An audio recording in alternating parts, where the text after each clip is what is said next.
Hello students. पिछली lecture series से हम पढ़ रहे हैं कंसोल इनपुट आउटपुट फंक्शंस। और पिछली क्लास में हमने देखा था गेट्स एंड पुट्स। उसी को आज कंटिन्यू रखते हुए हम उस पर बेस्ड एक एग्जाम्पल भी स्टडी करेंगे। एग्जाम्पल लेने से पहले हम रिवाइज कर लेते हैं कि गेट्स और पुट्स फंक्शन क्या होते हैं। गेट्स फंक्शन कीबोर्ड से स्ट्रिंग रीड करने के लिए यूज किया जाता है। रीड की गई स्ट्रिंग को एक कैरेक्टर अरे में स्टोर किया जाता है। ये फंक्शन आर्ग्यूमेंट के रूप में कैरेक्टर अरे लेता है। इसका मतलब ये हुआ कि गेट्स के आगे जो पैरेंथेसिस है उसमें जो आर्ग्यूमेंट लिखा जाएगा वो आर्ग्यूमेंट क्या होगा, कोई एरे का नाम, और वो एरे का टाइप होगा कैरेक्टर टाइप का एरे। अर्थात गेट्स के आगे कोष्टक में हमें लिखना है किसी कैरेक्टर टाइप एरे का नाम। इस फंक्शन में कोष्टक के अंदर हमें उस एरे का नाम देना होता है जिसमें हम स्ट्रिंग को स्टोर करना चाहते हैं। इस फंक्शन में किसी भी कंट्रोल स्ट्रिंग का प्रयोग नहीं किया जाता क्योंकि ये फंक्शन केवल कीबोर्ड से स्ट्रिंग को प्राप्त करने का काम करता है और स्ट्रिंग हमेशा एरे में स्टोर होती है। कंट्रोल स्ट्रिंग मतलब परसेंट सी वगैरह का उपयोग इसमें स्ट्रिंग के साथ नहीं किया जाता, जबकि प्रिंटफ में या स्कैनफ में control string %d %f %c इत्यादि का प्रयोग किया जाता है, जबकि गेट्स एंड पुट्स में कंट्रोल स्ट्रिंग का प्रयोग नहीं किया जाता है। गेट्स फंक्शन स्टैंडर्ड इनपुट इकाई से डेटा पढ़ता है जब तक एक नई पंक्ति नहीं पढ़ी जाती या फाइल के अंत की स्थिति नहीं आ जाती। यह स्टैंडर्ड इनपुट सेक्शनों को पढ़ता है और उन्हें वेरिएबल में तब तक पढ़ता रहता है जब तक कि एक नई पंक्ति के अक्षर /0 तक नहीं पहुंच जाता। यहाँ पर /0 नल कैरेक्टर कहलाता है। नल कैरेक्टर के किसी भी स्ट्रिंग के अंत का संकेत देने के लिए कंपाइलर द्वारा स्ट्रिंग के अंत में स्वतः ही जोड़ दिया जाता है। /0 है अर्थात नल कैरेक्टर है, यह किसी भी स्ट्रिंग का अंत बताने के लिए कंपाइलर द्वारा ऐड किया जाता है। पुट्स फंक्शन क्या होता है? पुट्स फंक्शन के माध्यम से एक स्ट्रिंग को स्क्रीन पर डिस्प्ले किया जाता है। अर्थात आउटपुट के लिए पुट्स फंक्शन काम में लेंगे, स्ट्रिंग को मॉनिटर पर डिस्प्ले करने के लिए पुट्स फंक्शन काम में लिया जाता है। इस फंक्शन में भी आर्ग्यूमेंट के रूप में कैरेक्टर अरे पास किया जाता है। गेट फंक्शन में कोष्टक में हमें उस आइडेंटिफायर अर्थात उस अरे का नाम लिखना होता है जिसमें इनपुट किया जाने वाला मान स्टोर होना होता है, जबकि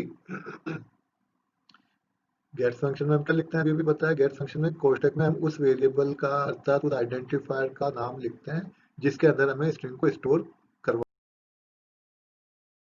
होता है, और वो एरे या वो वेरिएबल कैसा होता है, निश्चित रूप से कैरेक्टर टाइप का। जबकि पुट्स में क्या होगा, पुट्स फंक्शन में कोष्टक में उस आइडेंटिफायर का नाम लिखना होता है जिसमें स्टोर्ड स्ट्रिंग को स्क्रीन पर डिस्प्ले कराना है। तो दूसरा, हम डायरेक्टली स्ट्रिंग कांस्टेंट को भी कोष्टक के अंदर लिख सकते हैं। या तो हम उस वेरिएबल उस आइडेंटिफायर का नाम लिखें जिसमें स्ट्रिंग स्टोर हो रखी है, या हम डायरेक्ट उस स्ट्रिंग को ही लिख दें कोष्टक में। और स्ट्रिंग को लिखने के लिए कैसे लिखना होता है, इस बहुत सारे कैरेक्टर्स को अर्थात स्ट्रिंग को डबल कोटेशन के भीतर लिख देते हैं। अर्थात स्ट्रिंग कांस्टेंट को हम कोष्टक में लिख सकते हैं, या ये स्ट्रिंग कांस्टेंट डायरेक्टली लिखने की बजाय उस वेरिएबल उस आइडेंटिफायर को लिख सकते हैं जिसके अंदर ये स्ट्रिंग मौजूद है। तो गेट फंक्शन में कोष्टक में हमें उस आइडेंटिफायर का नाम लिखना होता है जिसमें इनपुट किया जाने वाला मान स्टोर होना होता है, जबकि पुट्स फंक्शन में कोष्टक में उस आइडेंटिफायर का नाम लिखना होता है जिसमें स्टोर्ड स्ट्रिंग को स्क्रीन पर प्रिंट करना है, अथवा डबल कोट के अंदर वह मैसेज लिखा जाता है जिसे स्क्रीन पर प्रिंट करना होता है। इस तरह से हम पुट्स फंक्शन को प्रिंटफ फंक्शन के स्थान पर मैसेज प्रिंट करने के लिए भी काम में ले सकते हैं, और किसी आइडेंटिफायर में स्थित स्ट्रिंग को स्क्रीन पर डिस्प्ले भी करवा सकते हैं। पुट्स फंक्शन की एक विशेषता यह कि इस फंक्शन के उपयोग के समय हमें न्यू लाइन के लिए /n कैरेक्टर कांस्टेंट का प्रयोग नहीं करना पड़ता है, जबकि प्रिंटफ में क्या है, एक प्रिंटफ उसी जगह से आउटपुट दिखाना शुरू करता है जहां पर पिछले प्रिंटफ ने कंट्रोल छोड़ा था। अर्थात अगर अब आपको नई लाइन में आउटपुट चाहिए तो आपको प्रिंटफ में /n का प्रयोग करना होगा। तो ये दुविधा, ये समस्या पुट्स में नहीं है। पुट्स फंक्शन की ये विशेषता है कि इस फंक्शन के उपयोग के समय हमें न्यू लाइन के लिए /n कैरेक्टर कांस्टेंट का प्रयोग नहीं करना पड़ता, क्योंकि ये एक पुट्स जहाँ आउटपुट दे रहा है तो अगला पुट्स उससे अगली लाइन में आउटपुट दिखाएगा, स्वतः ही अगली लाइन में दिखाएगा। अब इस फंक्शन की कमी क्या है? इस फंक्शन की कमी यह है कि इसके द्वारा मैसेज व किसी आइडेंटिफायर में स्थित स्ट्रिंग दोनों को एक साथ प्रिंट नहीं करवा सकते। यदि हमें मैसेज को प्रिंट करना तो पहले एक पुट्स फंक्शन द्वारा उस मैसेज को प्रिंट करना होगा, फिर दूसरे पुट्स फंक्शन द्वारा किसी आइडेंटिफायर में स्थित स्ट्रिंग को प्रिंट करना होगा। अगर दोनों को एक साथ एक ही पुट्स द्वारा हम डिस्प्ले करवाना चाहें तो नहीं करा सकते, क्योंकि पुट्स में हमें क्या है, दो अलग पुट्स काम में लेने पड़ेंगे, एक आइडेंटिफायर में मौजूद स्ट्रिंग के लिए और दूसरा मैसेज को प्रिंट करवाने के लिए। जबकि प्रिंटफ में ऐसा नहीं, हम ये दोनों कार्य एक ही प्रिंटफ से कर सकते हैं। तो इस प्रकार दो बार इस फंक्शन यानी पुट्स को दो बार यूज करने के बजाय अक्सर हम क्या करते हैं, प्रिंटफ फंक्शन द्वारा ये कार्य कर लेते हैं। पुट्स फंक्शन निर्धारित एड्रेस से कॉपी करना प्रारंभ करता है जब तक ये समाप्त करने वाले नल कैरेक्टर पर नहीं पहुंच जाता है। जबकि पुट्स फंक्शन जब स्ट्रिंग को आउटपुट के रूप में मॉनिटर पर डिस्प्ले कर रहा है तो स्ट्रिंग के अंत में जो /0 या नल कैरेक्टर लगा हुआ है उसको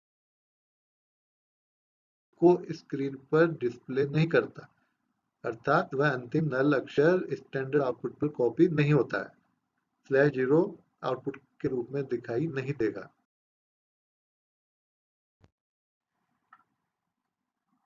A sequence of characters called a string. In C, a string has a null character /0 signifying its end. Gets is a library function used for reading a string of characters from the keyboard. The string entered is automatically echoed on the screen. अर्थात जब हम input के रूप में keyboard से कोई string type करेंगे तो जो हमने टाइप किया वो इको भी होगा, अर्थात जो हमने इनपुट दिया वो हमें डिस्प्ले भी होगा without any output function. The string can have embedded blanks, अर्थात स्ट्रिंग जो हम इनपुट कर रहे हैं उसमें ब्लैंक्स भी अलाउड है। Gets function needs an argument which can be a subscripted variable of character type in which the string is to be stored. The general form of this function is as shown on the screen. Gets और उसके gets के आगे bracket में मान लीजिए मैंने लिखा s, तो यहाँ पे s का मतलब क्या है? S is the name of the array for storing the string. It is necessary to define s as an array of character. Get function returns a pointer to the string stored. ये हमने general form लिखी है gets की, gets function की। Gets और उसके आगे parenthesis में एस, जहां पर एस क्या है, एस एक कैरेक्टर टाइप का एरे है। Function is used to display the string of characters on the screen, अर्थात आउटपुट के लिए हम पुट्स काम में लेंगे। आउटपुट कहाँ दिखाएगा, आउटपुट स्क्रीन पर दिखाएगा, मॉनिटर पर। Puts function also needs an argument which can be the name of the subscripted variable containing the text to be displayed, or the text itself enclosed in a pair of double quotes. The format for this function is puts parenthesis और parenthesis में s, वही जैसे gets में था। s क्या है, name of the अरे, कौन सा अरे, किस टाइप का, कैरेक्टर टाइप का अरे जिसके अंदर स्ट्रिंग मौजूद है। तो ये पुट्स के आगे उस अरे का नाम लिखना जिसमें मौजूद स्ट्रिंग को हमें आउटपुट के रूप में स्क्रीन पर दिखाना है। Where s is the name of the array containing the string to be displayed, it is necessary to define s as an array of character. Name of the array sends the base address of that array. These two functions, कौन से, gets and puts, these two functions are declared in the header file stdio.h, and this header file should be included in the beginning of the program by the statement #include stdio.h. इन दोनों को काम में लेने से पहले programme के शुरू में हमें stdio.h फाइल को इंक्लूड करना पड़ेगा, और इंक्लूड करने के लिए हमें लिखना पड़ेगा #include stdio.h। stdio.h में इसको ये याद रखिएगा, इसका पूरा नाम क्या है, standard input output dot header file. Standard input output dot header file को हमें इंक्लूड करना है #include कमांड से #include stdio.h। और ये इंक्लूड कब करना है, जब हम गेट्स एंड पुट्स काम में ले रहे हैं तो प्रोग्राम के बिगनिंग में ये लिखना है। Unlike printf, puts can output only one string at a time. If we attempt to print two strings using puts, only the first one gets printed. Similarly, unlike scanf, gets can be used to read only one string at a time. हम एक example लेते हैं. Consider the following programme. एक programme लिखा है छोटा सा यहाँ पर. Here is a program which illustrates the usage of the functions. में गेट्स और पुट्स को समझाने के लिए यहाँ पर एक प्रोग्राम दिया गया है. जैसा कि आपको पता है कि कोई भी सी लैंग्वेज का प्रोग्राम मेन से शुरू होता है, ओपनिंग पैरेंथेसिस और ये क्लोजिंग पैरेंथेसिस, और प्रोग्राम के शुरू में वेरिएबल्स आइडेंटिफायर्स डिक्लेयर किए जाते हैं. जो भी आइडेंटिफायर हम प्रोग्राम में काम में ले रहे हैं उनको काम में लेने से पहले डिक्लेयर करना पड़ता है कि वो उनका नाम क्या है, उनका टाइप क्या है. तो हमें टाइप डिक्लेरेशन स्टेटमेंट की मदद से डिक्लेयर कर देना है. तो हमने लिखा मेन भी एक फंक्शन है, मेन ओपनिंग पैरेंथेसिस. अब यहाँ पे हमने क्या लिया है, एक एरे डिक्लेयर किया है. उस एरे का नाम है नेम. उस एरे का डेटा टाइप है कैरेक्टर. यानी मैंने एक एरे डिक्लेयर कर दिया है जिसका नाम है नेम, उसका टाइप है कैरेक्टर टाइप का. उस एरे का साइज है 15 कैरेक्टर का. अर्थात उस एरे में कुल 15 अक्षर स्टोर किए जा सकते हैं. नेम जीरो, पहला कैरेक्टर जहाँ स्टोर होगा वो कहलाएगा name 0, name 1, name 2, name 3 and so on up to the name 14. 0 से लेके 14 तक काउंटिंग 0 से शुरू करनी है, तो नेम 0 से लेके नेम 14 तक. अर्थात हम कुल 15 कैरेक्टर्स इसमें इनपुट करवा सकते हैं. अब more than one character is known as string. अर्थात हम स्ट्रिंग कितनी बड़ी, 15 अक्षर की स्ट्रिंग हम इसमें इनपुट करा सकते हैं.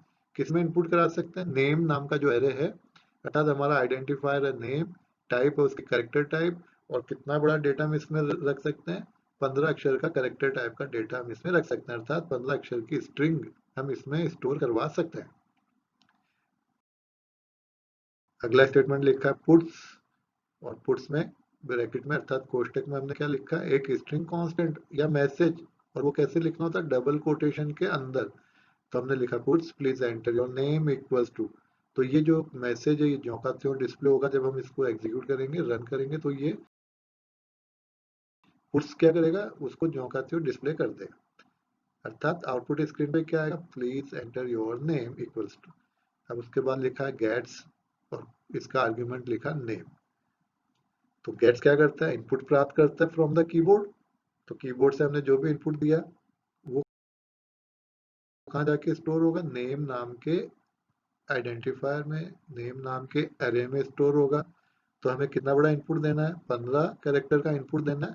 तो कीबोर्ड से हमने जो भी 15 कैरेक्टर का इनपुट दिया वो नेम नाम के एरे में स्टोर हो जाएगा. फिर मैंने लिखा पुट्स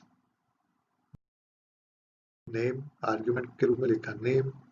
पुट्स में हम स्ट्रिंग कांस्टेंट भी लिख के देख चुके, ये रहा. और अब हम यहाँ क्या लिख रहे हैं, उस आइडेंटिफायर का नाम जिसके अंदर स्ट्रिंग मौजूद है. तो पुट्स क्या करेगा, इस नेम नाम का जो आइडेंटिफायर है इसमें जो स्ट्रिंग मौजूद है मेमोरी में उसको स्क्रीन पर डिस्प्ले कर देगा. पुट्स फिर से हमने लिखा message hello how are you, और कोटेशन बंद और पैरेंथेसिस भी बंद, यानी प्रोग्राम का समापन. तो देखिए हमें आउटपुट के रूप में क्या क्या मिलेगा. ये तो मेमोरी में हुआ जो भी कार्य हुआ, एक एरे कैरेक्टर टाइप का 15 उसका साइज है. उसने इतनी बड़ी लोकेशन क्रिएट कर ली, जगह रोक ली मेमोरी में कितनी बड़ी, 15 कैरेक्टर की. और उस जगह का नाम क्या, नेम. यानी नेम उस आइडेंटिफायर उस एरे का नाम है जहाँ पे 15 कैरेक्टर का डेटा हम इनपुट करवा कर स्टोर कर सकते हैं. पुट्स ने क्या करा, इसको जो का तो स्क्रीन पर डिस्प्ले कर दिया लाइक दिस. फिर आया गेट्स, हमने कीबोर्ड से जो भी इनपुट दिया वो नेम नाम के एरे में स्टोर हो गया. हमने 15 कैरेक्टर का जो इनपुट स्ट्रिंग किया वो इसमें स्टोर हो जाएगा नेम में. पुट्स क्या करेगा, इस आइडेंटिफायर में मौजूद स्ट्रिंग को डिस्प्ले कर देगा. तो जब हमने इनपुट किया, ये मान लीजिए कीबोर्ड से इनपुट हुआ, इसने पुट्स ने क्या करा, उसको डिस्प्ले कर दिया. ये रहा डिस्प्ले हो गया. मैंने इनपुट किया था गेट्स नेम के लिए, जो इनपुट दिया कीबोर्ड से वो था एबीसी कुमार. पुट्स नेम ने क्या करा, नेम में जो मौजूद एबीसी कुमार था उसको डिस्प्ले कर दिया, ये रहा एबीसी कुमार का डिस्प्ले। फिर अगला पुट्स क्या कर रहा है, हेलो हाउ आर यू, इसको जोकाते हुए डिस्प्ले कर रहा है, ये रहा हेलो हाउ आर यू। तो हमें इस प्रोग्राम से आउटपुट क्या मिलेगा, पहला तो इस पुट्स के रूप में जो मैसेज है वो मिल जाएगा। फिर हमने जो कीबोर्ड से इनपुट दिया वो यहाँ दिखेगा, क्योंकि ये इको करता है, जो हम इनपुट देते हैं उसको दिखाता भी है। फिर पुट्स ने क्या करा, पुट्स नेम ने उस नेम में स्टोर एबीसी कुमार को डिस्प्ले कर दिया। आखिरी पुट्स ने क्या करा, हेलो हाउ आर यू को जोकसी में डिस्प्ले कर दिया। तो हमें ये आउटपुट प्राप्त होगा। The program prompts for entry of a string. If it then pauses at the invocation of the function gets to enable the group of characters to be input from the keyboard. Here the string entered is ABC Kumar. The entries are echoed on the screen also. The function recognizes the end of the string when the enter key is pressed. हमने जो ABC Kumar लिखा उसको लिखकर enter की press करेंगे तो ये function इसको रिकॉग्नाइज करता है एंटर की को। दिस की depression is interpreted.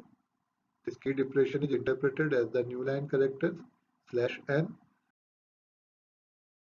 The program substitutes automatically the /n by the null character /0 to mark the end of the string while storing it in the memory variable name. After echoing the string you entered, the cursor advances to the beginning of the next line.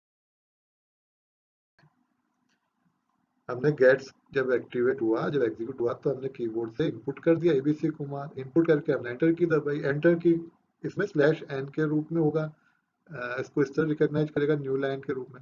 और जहां हमने enter की press करी तो ये समझ जाएगा कि एंड ऑफ स्क्रीन हो गया, तो वो /0 इसको साथ में जोड़ देगा। The function recognizes the end of the string when the enter key is pressed.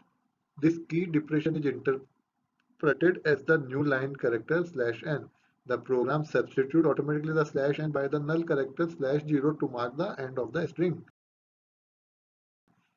while storing it in the memory variable name.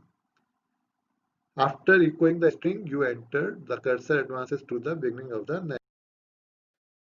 This function displays the string of characters stored in the variable name. This function replaces the null character /0 at the end of the string with the new line character /n before displaying. Thus, the cursor advances to the next line after displaying on the screen the string is stored in the variable name. The next invocation of the function displays on the screen the text included with double quotes as its argument. तो हमने ये example समझा और इसका output कैसा आएगा वो भी देखा। तो हमें ये ध्यान रखना है, गेट्स और पुट्स फंक्शन केवल स्ट्रिंग पर ही काम करते हैं। Okay students, thank you.